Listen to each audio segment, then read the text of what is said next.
Parul university के placements का कोई रिप्लेसमेंट नहीं, इसलिए टॉप कंपनीज की फर्स्ट चॉइस। आप तो समझ ही गए होंगे। Join Parul university, Vadodara, Gujarat. Iran और अमेरिका के बीच परमाणु वार्ता का पहला दौर समाप्त हो चुका है। दोनों पक्षों ने कहा है कि जल्द ही बातचीत के दूसरे दौर की तारीख और जगह भी तय की जाएगी। इस बीच ईरान के आयतुल्ला अली खामनेही ने भी वार्ता को अपना समर्थन दे दिया है। ऐसे में भारत भी इन सारी गतिविधियों पर नजर रखे हुए है। इस महीने के अंत में ब्रिक्स संगठन के विदेश मंत्रियों के सम्मेलन में विदेश मंत्री एस जयशंकर की ईरान के विदेश मंत्री अब्बास अरगची के साथ मुलाकात भी संभव है। यही नहीं, अगर सब कुछ ठीक रहा तो जुलाई 2025 में होने वाली ब्रिक्स शिखर सम्मेलन में पीएम नरेंद्र मोदी और ईरान के राष्ट्रपति डॉक्टर मसूद पेजेशकियान के साथ बैठक कराने को लेकर भी दोनों देशों के अधिकारियों के बीच संपर्क हो सकता है। सूत्रों ने बताया है कि ट्रंप प्रशासन ने दोबारा सत्ता में आने के कुछ ही दिनों बाद चाबार को लेकर भारत की विकास सहायता पर भी परोक्ष तौर पर पाबंदी लगाने का संकेत दिया था। ये चिंता की बात थी, क्योंकि पूर्व की बाइडेन सरकार ने जब ईरान पर प्रतिबंध लगाया था तो चाबार को उससे अलग रखा था। ऐसे में भारत को इस बात की आशंका थी कि ईरान को लेकर राष्ट्रपति डोनाल्ड ट्रंप और कड़ा रवैया अख्तियार कर सकते हैं। ऐसे में अमेरिका और ईरान के बीच सीधी वार्ता की शुरुआत ने माहौल बदल दिया है। बता दें कि ईरान के दक्षिणी पश्चिम तट पर स्थित चाबार पोर्ट भारत की अभी तक की सबसे महत्वाकांक्षी योजना है। इसके जरिए भारत न सिर्फ पाकिस्तान के बलूचिस्तान प्रांत में चीन की तरफ से निर्मित गवादर बंदरगाह को चुनौती पेश करने की मंशा रखता है, बल्कि भारतीय उत्पादों को मध्य एशियाई और यूरोपीय बाजार में भेजने के लिए इसका इस्तेमाल करना चाहता है।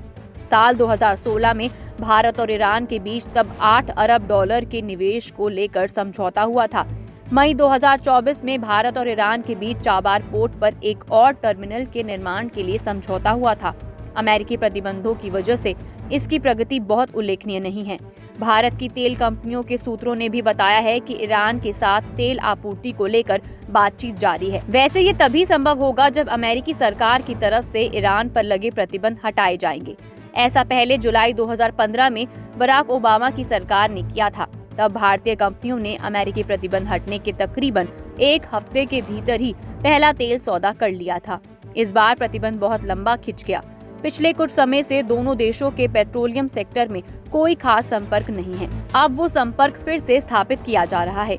तेल कंपनियों के सूत्रों का कहना है कि जिस तरह से वैश्विक हालात अनिश्चित और अस्थिर हैं, उसमें भारत ईरान जैसे एक पुराने भरोसेमंद तेल आपूर्तिकर्ता देश के साथ निश्चित तौर पर कारोबार बढ़ाना चाहेगा। जानकारी के मुताबिक कभी ईरान भारत का दूसरा सबसे बड़ा तेल आपूर्तिकर्ता देश होता था। साल 2018-2019 में भारत ने ईरान से 12 अरब डॉलर मूल्य के कच्चे तेल की खरीद की थी। अमेरिकी प्रतिबंध ने ईरान के पेट्रोलियम सेक्टर में बड़ी भूमिका निभाने की सोच रहे भारतीय कंपनियों के मंसूबों पर भी पानी फेर दिया था। अमेरिका और ईरान के बीच संबंधों में सुधार भारतीय कंपनियों को फिर से अपनी निवेश योजनाओं को आगे बढ़ाने का मौका दे सकता है।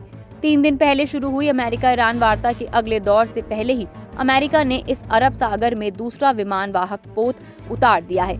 यूएसएस कार्ल विंसन और उसका स्ट्राइक ग्रुप अरब सागर से होते हुए फारस की खाड़ी की ओर बढ़ गया है। कथित तौर पर ऑपरेशन 14 अप्रैल देर रात शुरू हुआ, जब संदिग्ध अमेरिकी हवाई हमलों ने यमन के उन हिस्सों पर हमला किया जो ईरान समर्थित हौती आतंकवादियों के नियंत्रण में हैं।